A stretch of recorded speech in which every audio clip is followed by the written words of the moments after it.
5 years ago, I travelled to Sydney, Australia to understand why a group of Māori had dreams of building a marae on foreign soil. It's not a new discussion. In fact, it's been going on for decades. Now, in 2022, the Sydney Marae Alliance has finally got the green light to build on this land in Parramatta. And it's got everyone talking. Yeah, just gives me colonisation vibes, you know, like other people's coming up and rocking up there.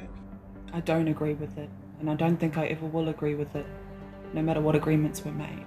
It's like, no, you can't connect to our land. Our buja, our country, is our spiritual connection. You cannot establish a marae on whenua that you have no whakapapa to.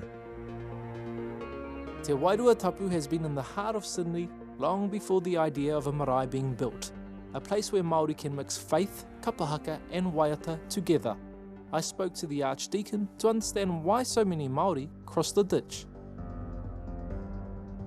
When did you move to Australia and why? I moved here in 1981, the day before they brought in passports. Really? And the reason I came to Australia was really to run away from home. I was 19 or 20 and my kaumatus and queers were starting to put pressure on me to get involved with the marae at home, and I thought, yeah, nah, that's not me. So we jumped a flight and I've been here ever since. 1 in 6 Māori now call Australia home. 1 in 3 are born here. So what's it like being Māori and living in Australia, away from your marae, away from whānau, away from your culture? The downside to it is you lose touch with who you are and you lose your identity. Over time, it slowly gets eroded. But 40 years ago, there was a lot more kaumatu and queer here in Sydney. You know, during my tenure here as a chaplain, I've seen it really start to disappear. Tikanga, te reo, just basic values that we associate with the marae. I think a lot of people back home are getting hung up on the terms used, so like cultural centre or marae or something else. Do you think it's all in the terminology? Is like that's infuriating people back home? Or? To me, it's more about what this place is going to bring. I'm always looking at what does our people need. It's all about the need, not what they want, but what do we need? And that is something that we need here in Sydney, is a marae/cultural centre.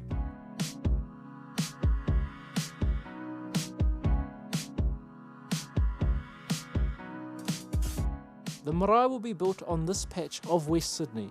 A key figure in securing council approval is Kiribaba. And why did you come over? Because I took my cheque from the builder I was working for to the bank 3 times over 3 weeks, and it bounced 3 times. And I thought, enough's enough. And is that a bit of a normal story? Like people just get frustrated back home and then come here? It's common. It's common. You can actually thank a lot of those ones who had the courage to jump on that plane to come here, because it took the pressure, you know, the economic pressure off our country. So what do you envision here? So right here will be where the waharoa will be, and the pathway through to the tupuna whare will be the cluster of trees here. They'll go through that, and then the whare nui to the forefront. In the centre, to the right will be the kauta, and then to the left will be the whare kura. Last time I was here, I met with a Māori Italian whānau born and bred in Australia to understand why having a marae in Sydney matters so much. How much of an impact would a marae being built here in Sydney have on your guys' lives? Growing up in Australia, we had the different accent and not being in touch with, you know, the culture every day, and you go on the marae and all the cousins are, you know, hard out singing, you know, Māori songs, and you just don't know, you know, what the protocols are on a marae, and you know, you can feel uncomfortable with that, but at the end of the day, you know, it's all whānau and they understand, One of my friends has never been to New Zealand, never been in a marae. She didn't even know what it was. I had to explain to a Māori what a marae was. There's nothing here for Māori. There's nothing here. They need something to bring, so people, children, teenagers, these ones, my mokos can come together, maybe learn te reo, learn kapahau, sing our culture. Just be a Māori, yeah. Just to be a Māori. I don't know many Māoris around my area, but if there was a marae nearby, I'd know plenty of Māoris, and I'd just be so connected with anyone there. It'd be great. I'd love it. For me, I would, one day dream of having like my tangi there. Kiri Baba has built a relationship with Australians and Indigenous Australians over the last 2 decades. He helps with the Waitangi Day festivals here and is heavily involved with Māori sports. Is there a danger of cultural erosion over here of Māori if we don't have something like this? It's already happened. Yeah. What have you seen? When I'm going into hui mate, and again I've already spoken about the pressing of the recorder that calls me in, and getting to the tūpāpaku and watching them all on their news feeds, watching TikTok. But what was really profound was sitting down, because I overheard that there was going to be a kaumātua on that taumata. Sitting down, and then I overhear, whoops, we've lost connection. Zui is down, and the kaumātua can't mihi to me. So when we're at this place, and we're now thinking that it's okay to have, to be mihi to via kaumātua who are now at home, we've got a real problem. So is erosion happening? Of course it's happening. Because, yeah, it is a complex kind of thing to navigate, eh? We've got, you're in Australia, stolen lands, it's councils, not many Indigenous people on there, but that's kind of the way you have to go to get land here. How difficult for you as a Māori has it been to navigate that space? It's been slow, tedious, and we've had to be really meticulous about it, because right up front, we were those who had been colonised, so we understand that. We also understand the coordinates that our old people gave us before we come here, that regardless how long you stay there, you will still be iwi manene. And we will always be the visitors. It's taking a marae out of New Zealand and then placing it here. And so I remember Tamaiti talking about it. A marae is a space, really. It's a space from one space to another. So it's a space that allows the person to give an expression of thought. Whakaro, kia tau te kupu, kia tuai ki te kōrero. Tū te ihi, tū te wini. So made that. I can create my marae down on the middle of Queen Street. I don't have to be inside here to be able to create the marae art there. It's the narrative of how that place is then connected or not connected to the whenua. This marae won't be connected to the whenua. It'll be elevated out of respect for the mana whenua. But that's a conversation when we get to that time with those who will embark on that whakairo journey. It's complicated, it's controversial, and the kōrero is far from settled yet. After the break, what about the tangata whenua of this land, the Indigenous voice? I wish they'd contacted the Darug people. There's several Darug groups within the area, within Sydney, and we would have been easily found if they'd wanted to search out for us.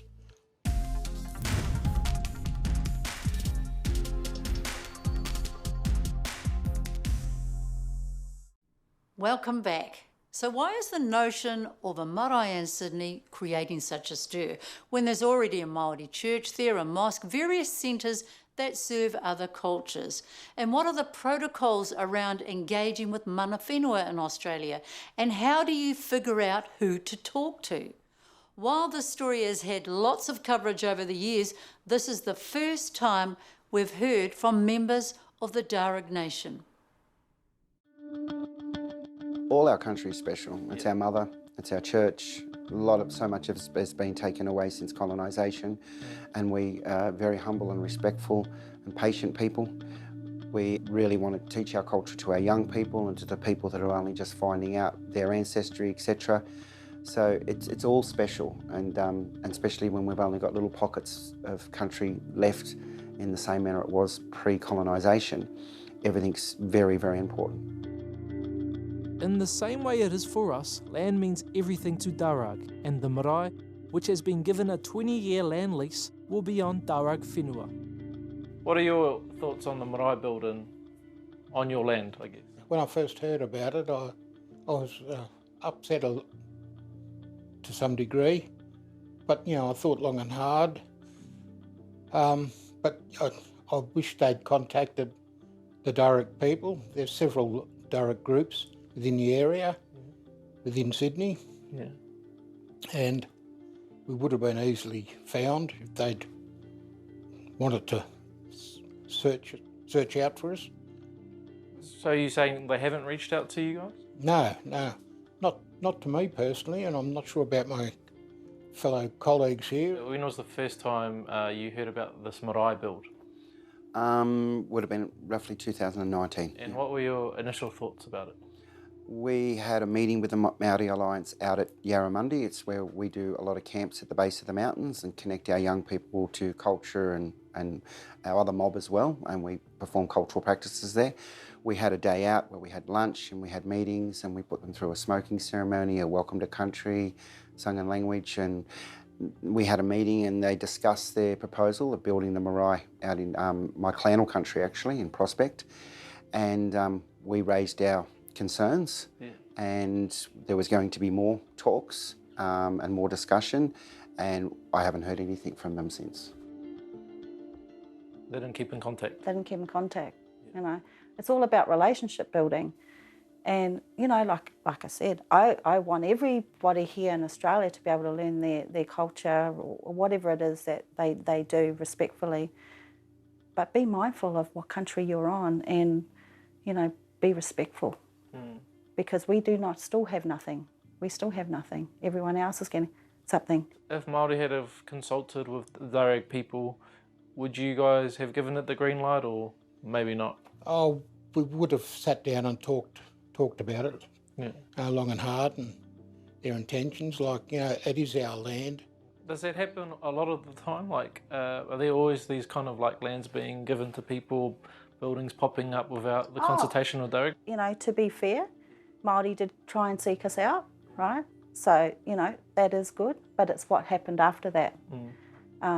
However, it took a long time for them to seek us out.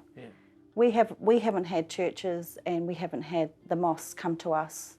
It's just happened. So out of respect for Māori and the rupu, that they did that, right? So tick. However, they didn't follow through. Finding a unified Darug voice is complicated. Uncle Colin Locke feels he too has been left in the dark. So how does it work in Darug country? Do you have one person that speaks for all, or are you meant to meet with every single elder, or what is the right process? Oh, look, it's a lot different back home, eh? It's two totally different cultures. Yeah. But here, there are self-elected elders, and there's elders within the community, and there's respected members in the community that we all look up to. But, we should have all been consulted and come together to sit down and talk about this issue.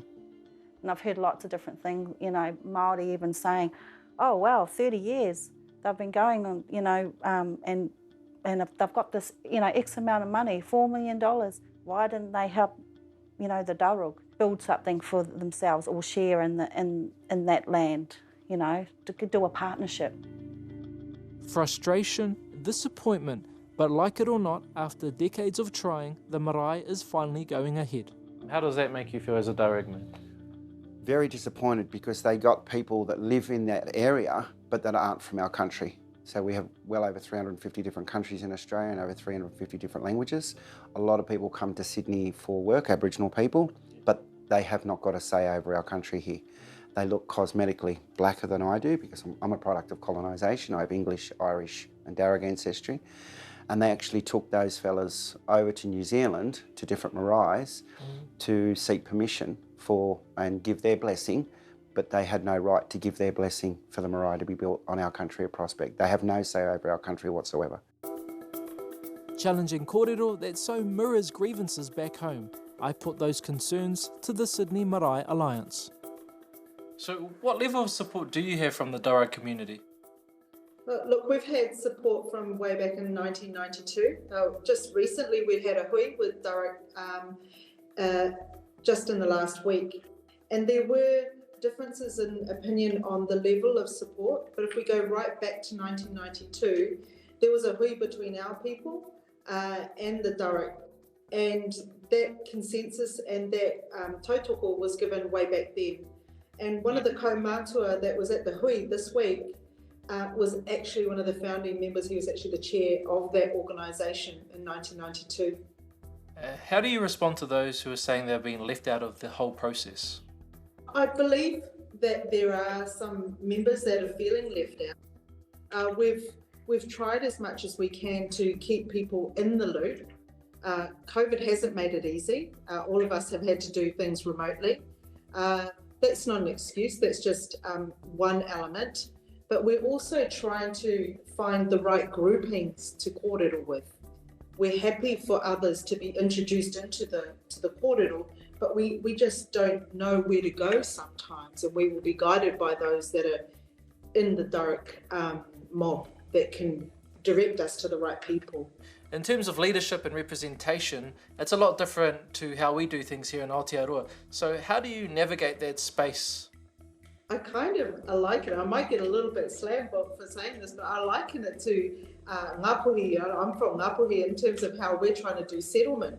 We can't always get to every single hapu and every single iwi and make sure that everybody is happy. But the engagement and the process of trying to make contact with the mana whenua is something that we've tried our hardest to do all the way through. So yes, it is a challenge.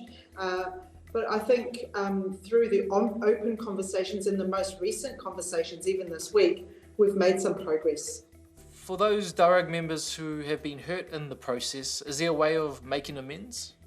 Oh, absolutely. Some of those members that did feel left out and want to, be involved with the conversation were actually supposed to be at the hui on the weekend. For one reason or another, they weren't there. We're open to the kōrero, and we've been waiting for the kōrero for over 2 years with some of those members. And what about the idea of partnership with Darug on the marae? We've already, on the weekend, we talked about the partnership and what we think it looks like, just high level, but we don't want to make presumptions on their behalf. But we did talk to them about what our vision was and would share for them to talk about their vision. But we said, imagine a space where we can co-create together, where we can co-create workshops around cultural dance for both iwi, where we can co-create artistic installations, waiata sessions, because we've heard from the Darug that they need help. They said that we need your assistance. We see you as strong, we see you as building your community, and your youth are coming through and they will have this opportunity, and ours are lacking, so we need your help. And so we've said this is why we're here, to also have this conversation. Let's sit down, let's move forward, let's sit down in partnership and see how we can do these things together. Is the discussion over, or is there still room for more kōrero? Oh, look, I would say we're having a second round of kōrero with Darug at the timing that's right for them. And I would say, please get involved with the Darug whānau that is already in conversation with us, because we don't want to sort of call in ones that we think should be there. They're telling us, let us sort of get ourselves in order, let us assemble ourselves, In fact, they actually said, let us also create an alliance because there are so many of us, and then let us come back to you. So that's the direction they've given us now. Some people are calling it a marae, some people are calling it a cultural centre, or is it a bit of both? What is it? It started as a marae. Let's really be honest and open and transparent about it. All of us, when we say we're going to the marae, the intention is we're going to that place where we all are and we can be who we are as Māori. There was no intention that we're going to say, but we're going to adopt that maunga and adopt that awa.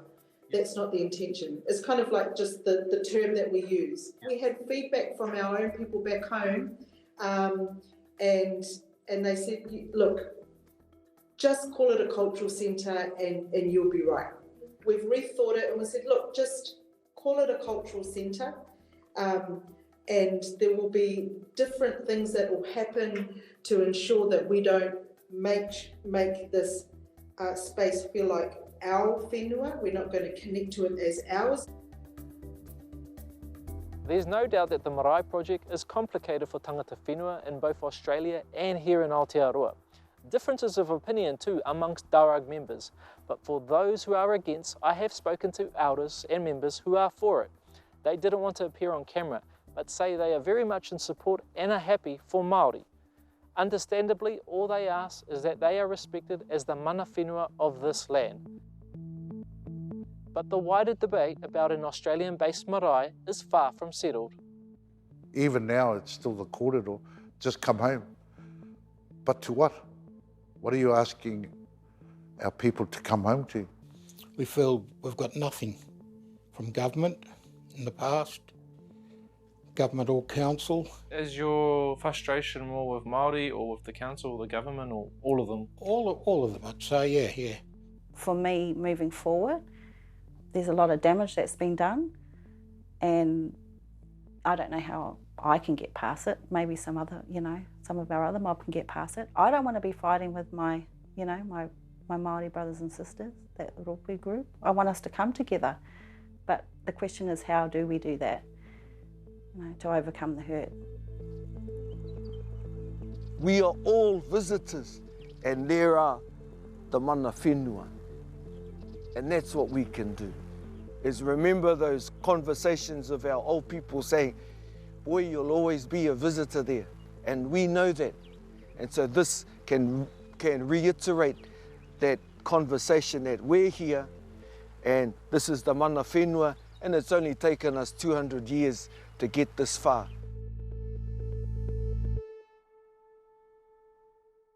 Kia ora. Interesting to hear Louise Barber using the term cultural centre instead of marae. Maybe the term marae itself has been part of the problem. Reminds me of the urban marae movement in Tāmaki Makaurau with marae like Ngā Whare Wātea, Hoani Waititi, Papakura. Looking forward to your kōrero on this kaupapa, and you can comment on our Facebook page, Instagram, Twitter, YouTube and TikTok. Sending a big mihi to our viewers in Australia. Tangata whenua, iwi take hoki.